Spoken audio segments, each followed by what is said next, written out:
Welcome to the Early Warning Systems training series. This video is prepared by staff at the Everyone Graduates Center based at Johns Hopkins University in partnership with the New Mexico Department of Education and the High Plains Regional Educational Cooperative.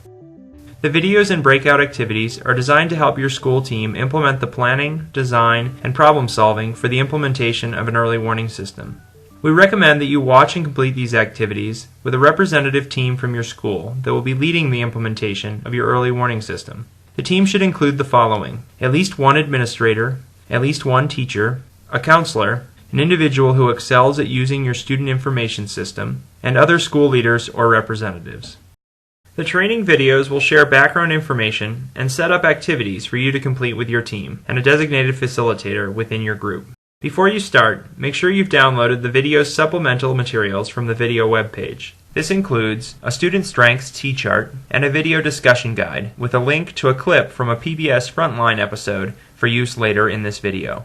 This first video provides an overview of what early warning systems are aimed to address and the basic key components that aim to merge data systems with student support systems. Our nation faces a graduation challenge. There is no work for young adults without a high school degree, and there is no work to support a family unless these young adults get some sort of post-secondary schooling or nation. If our public education system does not prepare our students to be able to find employment to support their families, we're in serious trouble. Moreover, the dropout rate is not uniform. It's in some communities much more than others, and this in fact will cut the entire community off from participation in the 21st century. This hurts the community, but it also weakens the nation. Dropping out of high school means you are much more likely to be unemployed, to be incarcerated, to have health issues at an earlier age, and pass these disadvantages on to your children. As a result, dropping out of high school has high individual and often greater community costs. The good news is, high school graduation rates are rising both in the nation and in New Mexico. We have learned that there are four main types of dropouts. There are some students that drop out because of life events. Something happens outside of school that doesn't allow them to keep going to school. They have to work to support their family, they get arrested, they get pregnant. Another group of students we often miss. They're called fade-outs. These are students that almost make it to the end. They might be the C student, they come every day, they don't really get in trouble, they're not noticed very much, and at some point they make a realization, very wrong, but they believe it at the time, that the jobs they're going to get will be the same whether they get a diploma or not. And they just have a little period of frustration, and they just say, hey, I can quit and get a GED and do just as well. They almost, very soon after they leave school, find out it's not the case. But once they've left school, they often find it very hard to get back to school. Another group of students, if we're honest about it, are push-outs. These are students that the school has gotten tired of, that feels they're causing trouble to the school, that they're holding other students back, or frustrating teachers. And very often administrative rules are applied. If they miss often 10 days of school in a row, or if they reach a certain age, they are sort of dropped from the rolls. And finally, and actually the biggest group of students, is students that are not succeeding in school and are attending schools that aren't designed to give them the supports they need to succeed. These are the students that are actually most addressable if we get them early. The overall dropout crisis, as well as the knowledge that there's different types of dropouts requiring different types of supports, and also the magnitude of the challenge in many of our most highest need schools, presents our schools and communities with a big challenge. It says that in the 21st century, every student, regardless of out-of-school needs, prior levels of school success, or current motivation, needs to graduate from high school, prepared to succeed in post-secondary schooling or training, and the school has got to organize itself to meet these diverse student needs and stick with it and give them the supports they need, and often second and third chances, to enable all students to graduate and be prepared for a successful adult life. So here's the challenge we face that we're asking everyone that's working on this to think about and work together on and put our brain power and our will behind and our hearts and minds and figure out: how can we design schools and support students so that all students graduate prepared for post-secondary schooling or training, and not say, well, we got those we could and the rest we pray for. We need a system that says we can build these supports for all our students.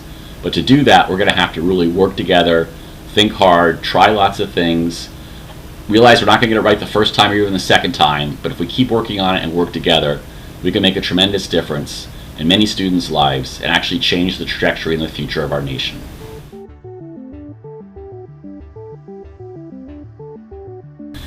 Now it's time to do some design work together. I'm going to give you a challenge, and we're going to all put our heads together and see what kind of great answers we can come up with. So here's the challenge. What if the state's biggest philanthropist came to your school district and said the following: if you could ensure that 75% of your students both graduate, go to college, and succeed in college, I will pay all their college costs.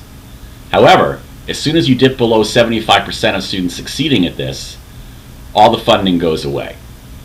So in that scenario, what outcomes would we want to see our ninth graders to have confidence that we're on track to meeting this goal of having 75% of our students graduate, go to college, and succeed in college? So that's what I want everyone to think about now.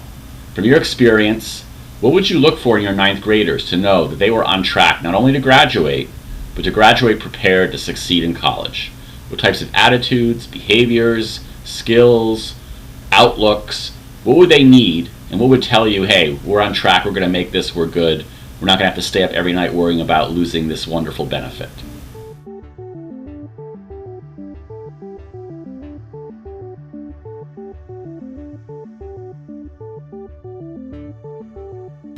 Welcome back.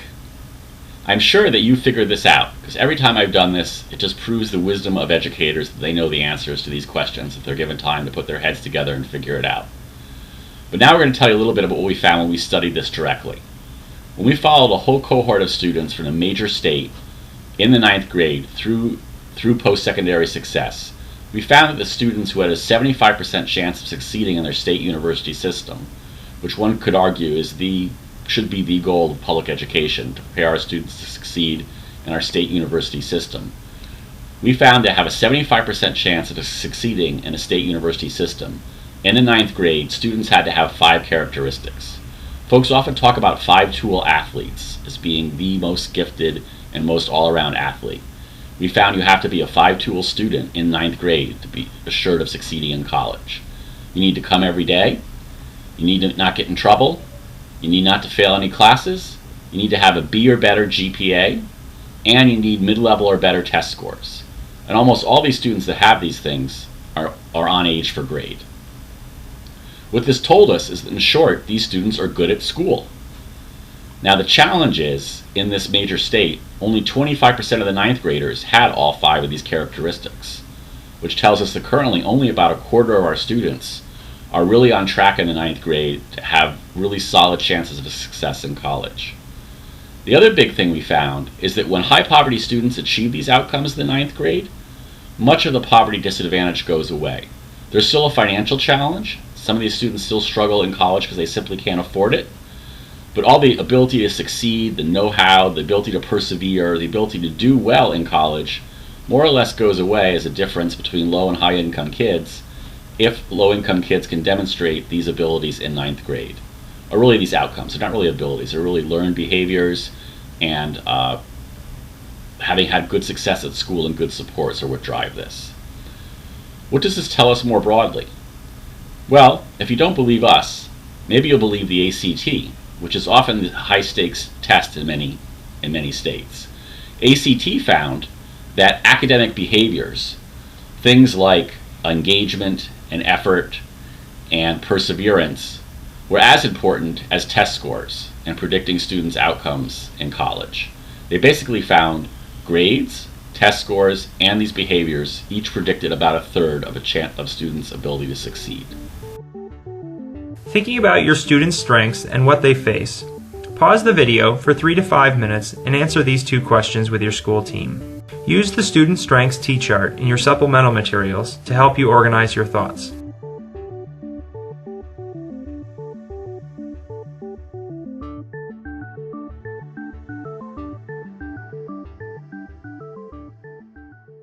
Our students bring a lot to the table, including strengths that help them navigate their world and challenges they are facing. Our goal with EWS is to build a system that can help students develop the skills they need and intervene and provide support when they are facing a challenge they can't overcome. So now we turn to the question of how do we build better student support systems. The first thing we have to do is have a deep understanding of the students we're going to work with, what their strengths are that we can build upon, what are their challenges we have to help them overcome. I have found it often helps to have an image in your head that holds these two ideas together. For me, it's a multicolored elephant standing on a beach ball, which represents the idea that adolescents are strong, they're resilient, and they're also fragile. And we also are learning is that poverty magnifies all of these. We continue to learn about the challenges facing students and the impacts they have on their development and focus, as well as new information about learning and brain development that can help us to provide better support to students in a more timely and efficient manner. We learned a lot in the past decade about how external risk factors actually complicate students' life at school. We know now that exposure to violence, residential instability, hunger and poor family health, and students as caregivers all increase the stress students live under. And we've come to understand in turn that stress impacts how we think and actually even how our brain is formed. It attacks something called executive function, which is essentially the air traffic controller of our brain. And you couldn't find a more pernicious way for poverty to affect school success and have it impact students' executive function, which helps them self-manage, self-regulate, and organize themselves through a complicated environment. The good news is that recent lessons in brain science has also shown us there's a lot we can do about this. We've learned the brain is very plastic. It continues to develop over time and through experience, and the way it exists now is not the way it has to exist tomorrow. We've also learned that important brain developments, especially executive function, continue to develop through adolescence. That means we can build students and improve their self-regulation ability throughout their whole secondary schooling experience. Finally, the most powerful antidote to the stress impacts of poverty are relationships with caring adults. This is what gives students the space to breathe, to understand that someone cares and that there's a way forward, and lets them have a way to deal with those stresses and not have it cloud their whole day in school. This tells us that schools can be organized to enable students to overcome many of the impacts of poverty. In summary, what we face is a giant engineering challenge of getting the right support to the right students at the right time, at the scale and intensity required. Early warning systems, as defined here, are more than just the technology to organize and flag student data. Early warning systems, or EWS, are designed to take what we know about accurate predictive indicators of successful students and pair them with proven strategies for individual, group, or whole school initiatives and interventions. The collaboration and interaction around these two areas are what make an early warning system work. Successful implementation relies upon a multi-level support structure, with the whole school being organized to support students' success in attendance, behavior, and course performance. This can range from the organizational structure, the safety of students in hallways, to the type of learning that students are engaged in during their courses, and must be designed particular to the students in your school. As students face different challenges or needs inside or outside of school, more intensive support with more focused levels of intervention are available. Staff members implementing an early warning system determine the individual needs and own the redesign or implementation of initiatives or interventions for needs that reach across students. For example, a school facing major tardiness issues might be able to identify transportation as a common challenge that is better solved on the school level than problem solving student by student.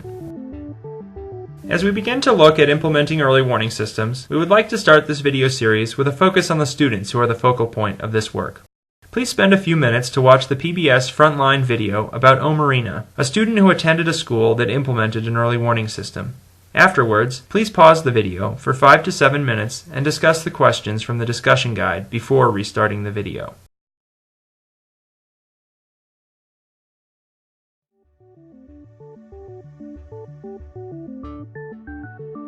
This concludes our overview video. In upcoming videos, we will explore more deeply the components of early warning system implementation, including the organization and use of student-level data, organizing your school teams around this data, and building and refining your multi-level student support system. The first 3 videos, including the overview, are designed to be watched prior to or in early stages of implementation, while the next set of videos are designed to help your team navigate common challenges in implementation.